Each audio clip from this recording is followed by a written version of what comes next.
On today's show, I've got 3 trade back ideas for the Mavericks in the draft, and I've got 3 players I do not want the Mavericks to trade for.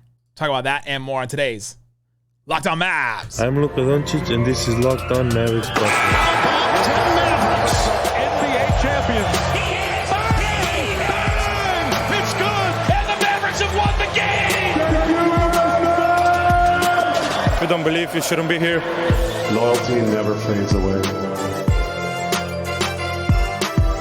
And welcome. You are locked on to the Dallas Mavericks. My name is Nick Angstadt, media member and NBA channel manager for the Locked On Podcast Network, your team every day. Thanks for being part of the show, making Locked On Mavs your first listen every day. Join the Raccoon Squad, be an everydayer, subscribe or follow for free. Just search Locked On Mavericks wherever you get podcasts or on YouTube. But the best way you can help us grow the show is to listen every day and comment anything below. In the comment section, let us know who is one player you don't want the Mavericks to trade for under any circumstances. I am fascinated to see what this list will end up being. If you want to support the show, text us, get text alerts from us, and talk to us one-on-one. You get text from us. Subscribe to our subtext. Click the link in the description below. Joining me, multiple-time guest, friend of the show, slightly biased. What you got for me? Oh, you know, just the regular. Waiting on the Mavs to do something. Poking them with a stick. I'm scared, but I'm excited. We're recording this on Friday. It's posting on Sunday morning or like late Saturday night. And odds are the Mavericks will do something, and then we'll sound very stupid. Very real chance. Very real chance. It will involve somebody in this video too. I got 3 trade back ideas, 3.5. I've got like a bonus one at the end. I'll run by them. I'll run by slightly biased. And then I've got 3 players off of your video that you do every year. The players you don't want the Mavericks to trade for. I've got 3 players. I'll run them by you and see what you think about them.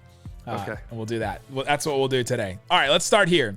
I got some trade back ideas, and I'll throw them at you. And this comes from, I think the Mavericks are going to try to trade back. Or they're at least, we know they're trying. From The Athletic, Sam Vecini, Tim Cato, Shams Charania, all these sources coming together for these mock drafts. Quote, not many sources around the league currently believe this pick will stay in Dallas. The Mavs seem to be exploring several different options from trading down in the draft to trading out and acquiring a player who can help now. The goal for Dallas seems to be to add further depth and for the Mavs to have several different ways they can accomplish that goal from this spot. They also had the rumor recently about John Collins and the 15th pick from Atlanta. We talked about that on yesterday's show, so you can go check out that one. And so I've got some other trade offers to try and throw at you. Let's start with the Pelicans. They've got the 14th pick. Okay. The Pelicans send Jonas Valanciunas, Garrett Temple for salary. He's only got 1 year left. And the 14th pick for Davis Bertans and 10. Pelicans get off of some salary. They get their chance at maybe Taylor Hendricks, Anthony Black, who I think would be really good for them. They need that kind of connector type point guard type player. Yeah. And Cason Wallace, who I think would also be really great for them. Him and Cason Wallace and CJ, I think would be a good backcourt. They've needed some kind of point guard like that. So they can get any one of those players at 10. The Mavericks, they get a center in Jonas Valanciunas. He's only signed for 1 year, so some kind of stopgap. You could probably still get Derek Lively at 14. If not, then you're getting like a Leonard Miller or a Bryce Sensabaugh or Kobe Buffkin or somebody like that at that point. Thoughts on this trade back idea? Interesting. I think I would definitely do this, actually. I think the Mavericks are getting the best player in the trade. A year left on Valanciunas. Rebounder would be a nice offensive fit next to Luka. Defensively, I'm a little bit still concerned. But, I mean, if the idea would be, okay, hey, Lively will be there at 14. Right. We can draft Lively. He doesn't have to play, 30 minutes a night immediately. And he can sort of just develop a little bit. Valanciunas can carry, the bulk of the load and then in year one. Yeah, okay, I think I would do this. This is a trade, though, that I would only do as I'm on the clock. Right. This is one where you're like, okay, I think I know what how the rest of the draft is going to shake out, and it's only contingent on if Lively is available there. Because I'm not as excited about the rest of these guys, and maybe other people are, and they're like yelling at me like Leonard Miller would be right there. Here's the thing. Well, he looks exactly like Travis Kelce, but Jonas Valanciunas is not the sexiest name, like the sexiest player to come to Dallas. He's right on the edge of center that I would take on the Mavs And I would be like, all right, that's an upgrade for sure, but I don't feel like that great about it. Like there's a bunch of other guys above him that I'd feel great about. Luka stands would love it. He's just added a 3 recently. He's shooting like 36% from 3 the last 3 years. So wasn't he like leading the league in shooting at one point last year? he adds there's a little bit of shooting there, but yeah, the rebounding, he adds a little bit of a post element the Mavericks have not had. Yeah. Ever, or I guess since Dirk, but a post-up game that just nobody has had. He also is a center that you can bring in and you can bench. Like you don't need to play him 30 minutes a night. You actually don't want to do that. You want to play him a certain amount, and if you can get Lively, then with the 14th pick, which I think that they'll be able to do. I've seen some mocks have the Pelicans take Lively at 14. But with this trade, you get off of Davis's contract, which it's not that bad, but you get off of it and get a player back for him that is playable, which is a positive. You get off of Davis's contract. You get a young player in Lively that you're excited to develop, and maybe he can play day one, or maybe he can just play a little bit. And Jonas Valanciunas. So you fix your center rotation, and you get off of Davis's contract. Like you do all that stuff, and I think it checks a bunch of boxes for him. I'm not sure on the Pelicans side of this, if they're just like betting on Jackson Hayes. They're also kind of up against the cap in this one. But what do you think about this from the Pelicans side? See, okay, one of the reasons why I'd maybe be hesitant if I'm the Mavs, I think the only reason the Pelicans would do this is if they're like, okay, Anthony Black's at 10. This is like the final piece we need for our roster. Valanciunas, we're not going to pay him, whatever, we can trade him. And then my question would be, if you're Dallas, do you want to help out a division rival like that? I know that's like a mundane thing. Like, I don't really care that much about that stuff, but that's the only way the Pelicans would move up in this scenario, I think, is like, because they're giving up the best player in this trade. They're taking on the lesser of the contracts in this trade, or the worst contract in the trade, right? To move up 4 spots. The only way they do that is like, okay, Anthony Black will be gone for sure by 14. We need him. He's the final piece of our team. Something to think about. Maybe I'm overthinking it. Yeah. On the Pelican side, I'm not sure why they would get rid of Jonas, but I talked to Jake Madison, Locked On Pelicans, about it and talked about this kind of framework. And he said, oh yeah, that's something that they would think about doing. So it sounds like they are, willing to move on maybe from Jonas. And do I mean, I could see them moving on from him for sure. Last year of his deal. Another one I've got. We did the Collins trade yesterday. So let me do Atlanta and this other one that Jake Fisher has apparently talked about as well. Capella and the 15th pick for Davis Bertans and 10. You could also put in Tim Hardaway and 10 if the Hawks want a playable player at that point. We've talked about, but the contracts are different. We've talked about the Hawks a lot. They're up against it when it comes to salaries and the cap. They need to save some money. So going from Capella to Davis Bertans saves them a ton of money in the next couple of years, because he's making 20 the next 2 years basically, and Davis is only making 5 next year. That's a huge savings for them. They've got DeJounte Murray's free agency to worry about coming next season. What do you think about this trade? Oh, this would be a no-brainer for me. I think I would do this regardless of who's at 10, honestly. Because you like Capella that much more than Jonas Valanciunas. Yes. I like Clint Capella. I think he fits like a glove on the Mavs. I would be a little bit concerned because he's taken a few steps back, but he's still a good player. I mean, a great rebounder, a great shot blocker, rim runner next to Luka. Like, it would work really well, I think.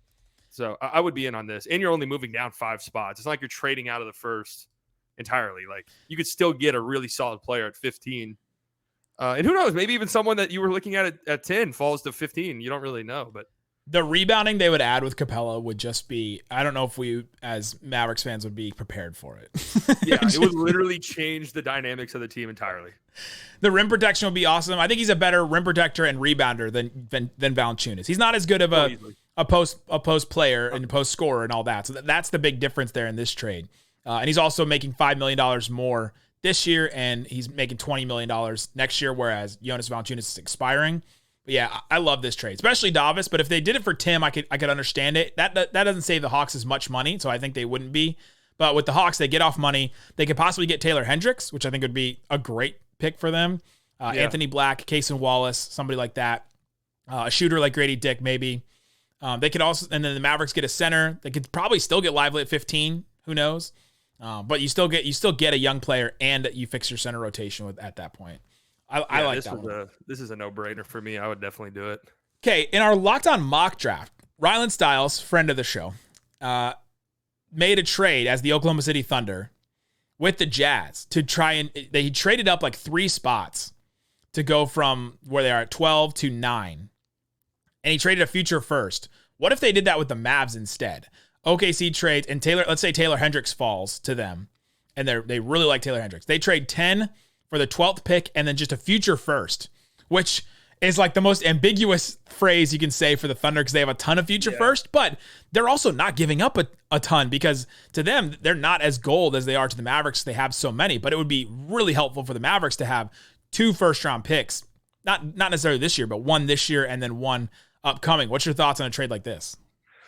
I guess I'd have to see how the draft, like how the draft goes, because I don't like looking around at the guys around 12. It's like, all right, do I want to take a stab at like a Leonard Miller or like let's say Lively's gone too? Like, are we just gonna go? I don't think Lively will be gone by 12, but Kobe Buffkin, who I love by the way. I'll just keep going to Kobe.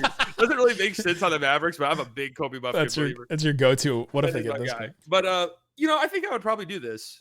Like you get a first round pick that you can play around with. Yes. And depending on what year it is, like wouldn't that help you tremendously with the stipend rule too? The Stepien rule where you can't trade in back-to-back drafts. Yeah, it could. And so they get to decide which one they get. For OKC, what if they're like, all right, Taylor Hendricks is dropping because Bilal Coulibaly or somebody jumped up. Like, all right, we got to go get him now because he's going to get taken by somebody. And then they draft him, which is who I think the Thunder end up taking in our draft is Taylor Hendricks. And so, yeah, I think this one could be on the table. Like that one makes sense because the Thunder just have so many picks. Yeah, I could definitely see the Thunder doing that. I think I read somewhere they've like moved in the draft like 4 years in a row or something crazy like that. Like they are always doing something in the draft. So I can see this. They've already made a trade. They made a trade during the NBA Finals to move picks around. Coming up, I've got one more from the Brooklyn Nets. Actually, I've got 1.5 more from the Brooklyn Nets. We'll go through that, and then I'll give you 3 players I wouldn't want to trade for under any circumstance. Talk about that coming up. But before we do, let me tell you about Game Time. Game Time is the app that helps you get to the places to see the things that you want to see. Game Time has all the tickets available for you. They'll show you your view from your seat and all that stuff. Right now, AT&T Stadium, FC Barcelona at Real Madrid, coming in July. They've got tickets for that. That seems awesome. They've got Nickelback. Look at this graph. They've got it all set up for Nickelback coming in July. They have Metallica, Logic, all kinds of different events that you can check out. Lots of Rangers games on here, all kinds of sporting events they'll have covered for you. Again, go check out Game Time when you're there. Make an account. Use the code LOCKEDONNBA. You'll get $20 off your first purchase on Game Time app. Again, use the code LOCKEDONNBA. It's Game Time. Download the app. Create an account. Use the code. Last minute tickets. Lowest prices. Guaranteed. Thanks, everybody, for hanging out with us on Locked On Mavs, being part of this show, and being an everydayer. We appreciate you guys, each and every one of you. I got a few more trade-back trades, and then we'll go through the players that I don't want the Mavs to trade for. Brooklyn, here's my half one, my half-baked one. What if Brooklyn is just like, we'll trade 21 and 22 for 10? Just straight up.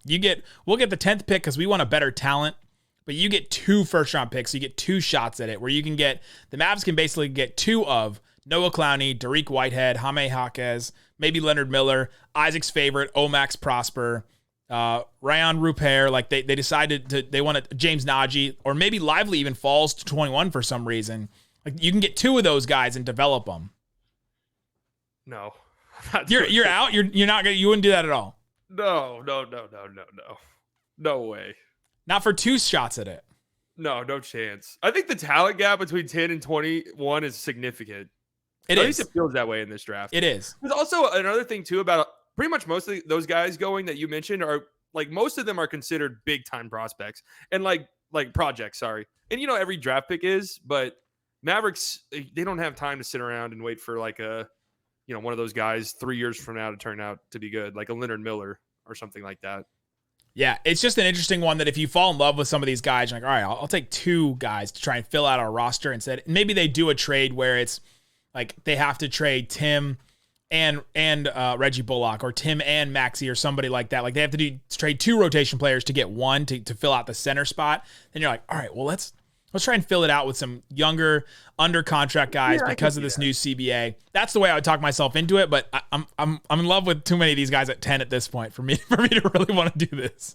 It would be another one too, where let's just say the top 9 goes like the worst possible scenario for you. I don't know what the Mavericks big board looks like, but the worst possible scenario for their big board, and they're like, oh God, we don't even like any of these guys. Then okay, I would understand it, but I highly doubt that happens. Like somebody's gonna reach for somebody in the top 9. Yeah. Well, in our Locked On mock, Philip Rossman Reich of the Locked On Magic picked Grady Dick at 6. And that threw everything off. And we had a trade set. I could see that happening. We had a trade set and everything, and he ended up doing that. And we were like, what the heck? And so who knows? Like stuff like that could happen. And it feels like every year somebody does go higher, like you said.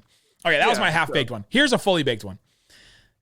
Brooklyn gets Davis Bertans in the 10th pick. The Mavericks get Royce O'Neal, Dorian Finney-Smith, and their number 22 pick. So they still trade back. They get 2 wings. Mavs get Davis. Here's the reason for Brooklyn. They got to get off some money if they want to re-sign Cam Johnson. They've just got to move some of these guys. They're not going to be able to move Ben Simmons. I'm sorry. It's just not going to that's just not going to happen for them. That's a bad contract. We talk about Davis as like he's not as terrible of a contract. Ben Simmons is bad. Horrible. Brooklyn has a chance to get Taylor Hendricks, Anthony Black, Cason Wallace. They get one of these young guys they can actually build around. Because you look at some of their young talent, they've got like Nick Claxton and Cam Thomas, but like Mikal Bridges is not that young. Cam Johnson's not that young. They don't have a ton of young talent you would think a rebuilding team would have. For the Mavericks, then you can get 2 wings, which you desperately need, and then you can get one of Noah Clowney, Dariq Whitehead, Jaime Jaquez. You can get James Najee to develop Omax Prospero, which is Isaac's favorite guy in the draft. Like you get one of those guys. What are your thoughts on this trade? So I'm so confused by that. I've read so many different things. Can Dorian Finney-Smith be traded to the Mavericks?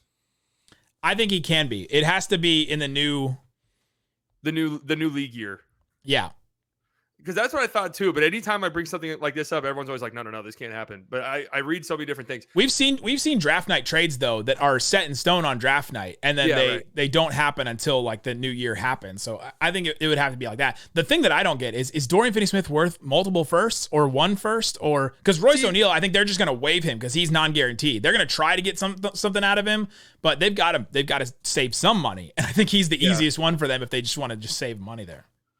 My thing with these reports, like, oh, this team got offered this many picks. One, we don't know what those picks look like, but also 2, there are so many teams with just like an overabundance of draft picks that those draft picks might be terrible. And we're talking about the 10th overall pick here. Like this is why I was team we needed, because there was like a contingent of Mavs fans who were like, well, I'd rather have the future first, like to play around with the trades. I'm like, dude, the 10th overall pick is going to be more valuable immediately.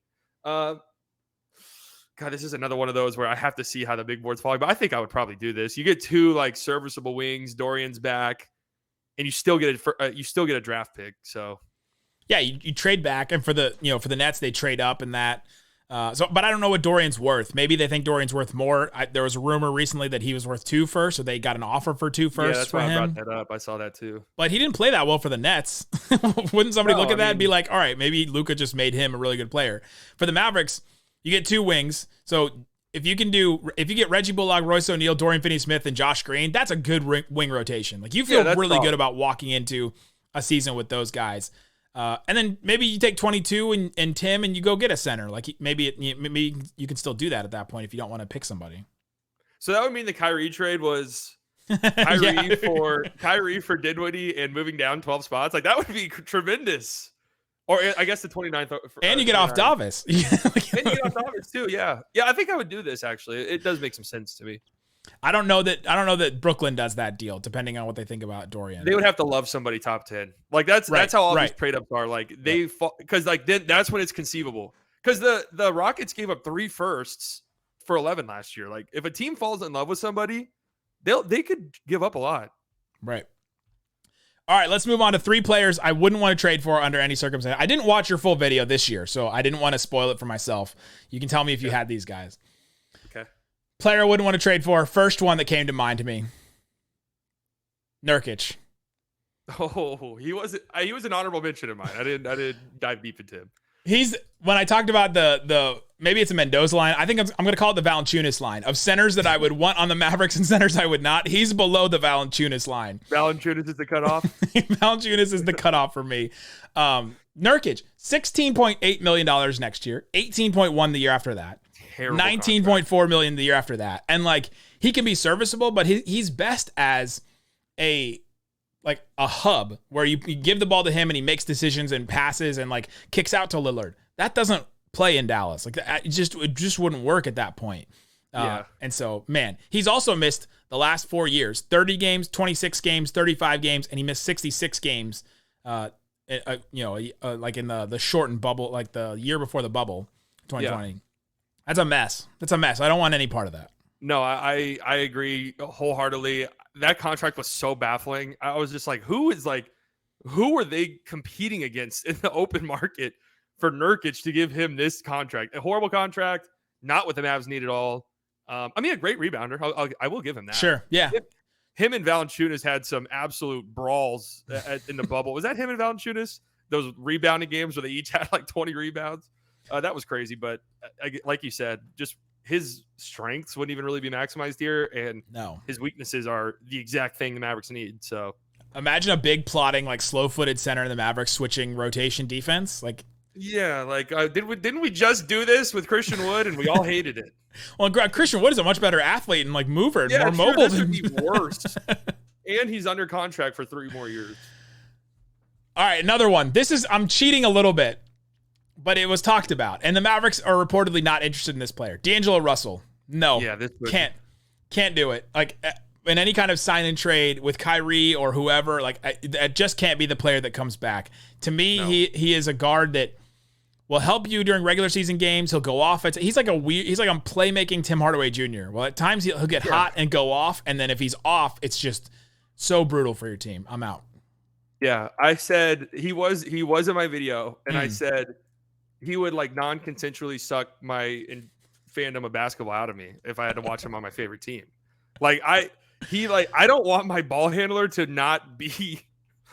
God, I'm trying to be nice here. To not be like. What do you think? His mom's watching basketball. Like, I'm sorry, but anytime I watch D'Angelo Russell play, there are games like you said where he's going off, and his heat checks are pretty crazy. But he will heat check when he's ice cold. Like that's the thing I kind of respect about Tim is he'll be like, all right, my shot's not falling. Like maybe I stop shooting. D'Angelo Russell's like, no, they're gonna start dropping. One of the most fun moments in Summer League, maybe Summer League history, was when he hit a game winner and he runs into the crowd and he does the ice in my veins, like hits his, like it was such an amazing moment. And when he gets to do that in an NBA game, it still is super fun. So as a fan, you'd want to root for him. And those times you'd be really excited for him, but it's a lot of headaches and a lot of, also too, just to make the sign and trade work for Kyrie, he would have to do like a 3-year, $20+ million something deal. It would be disgusting. Yeah, and I'm just not. And even if it was like for Tim, they're like, all right, let's get some shooting and like swap him in that way. I wouldn't do that. I would rather have Tim. Yeah, same. That's just. Okay, my last one. This one is not really possible, but I combined 3 players. I've also cheated on this one. I've combined 3. Any kind of $40 million offense, I'm out on. If you make $40 million in a single year and you just only play one end of the court, I'm out. Bradley Beal, I'm out. Zach LaVine, I'm out. Karl-Anthony Towns, I'm out. Tobias Harris, I'm out. Like the $40 million only offense guys, I'm all out on. I will say this though, Tobias Harris, you could convince me if the Mavericks are helping facilitate something and Tobias Harris is coming in, and I don't even know how the salary would even make sense, but salary is going out for the Mavericks. You could convince me because I am still to this day a Tobias Harris defender, and I will always be. I think he's much better than he gets credit for. Beal, I agree. I've seen people say it for the Mavs. How does that even make sense? Luka, Kyrie, and Beal, if Kyrie makes a max, it would be $130 million. That's $4 million off the salary cap. Yeah, but 3 players. Saying, like, how is this even a conversation? No. But I have seen people say it too, but it's just like Zach LaVine, there's just something that scares me a tiny bit about him and his connections. Like as a person? No, not as a person. I'm saying his connections to just Nico Harrison and stuff. There's something a little spooky about Zach LaVine that could I see him in a Mavericks jersey? Yes. Would it make sense at all? No, not in the slightest. And Cat, yeah, no chance whatsoever. We were talking about it before we went live. Like, there's something going on up there. If you're in on Cat before and you're like, why would the Mavericks not consider Cat? He'd be such an upgrade to our front court.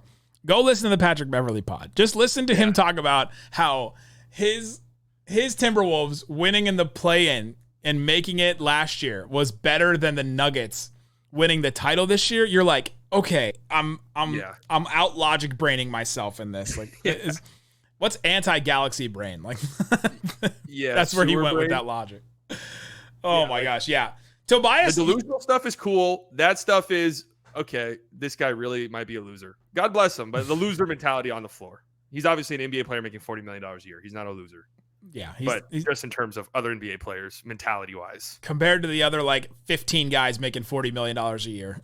Yeah, that's not a great contract. Tobias is the one. I threw him in at the end, like last second, because I thought of him. But just for Luka, Kyrie, and Tobias to be making what it would be, good Lord, $160 million. Like, oh yeah, it would be disgusting this year. But he's expiring. $120 million. It would be $120 million. I can do math. That's the difference between him and all those other guys, where he's expiring at least. Yeah, you at least have that. So Cat's got his whole contract ahead of him, right? I don't even know if that's kicked in yet. Oh my gosh, the Timberwolves are gonna go through it. Get your calculators out, Wolves fans. Yeah, it's gonna be rough. You guys are gonna be feeling every single rule of the new CBA here in a bit. They're gonna be the experimental team. Go check out Slightly Biased on Twitter and on YouTube and all over the place. Thanks so much for joining us. We'll be back tomorrow. Isaac will be back. We'll go through rumors and all kinds of stuff. Guys, thanks so much for listening to Locked On Mavs. Peace out. Peace. Boom.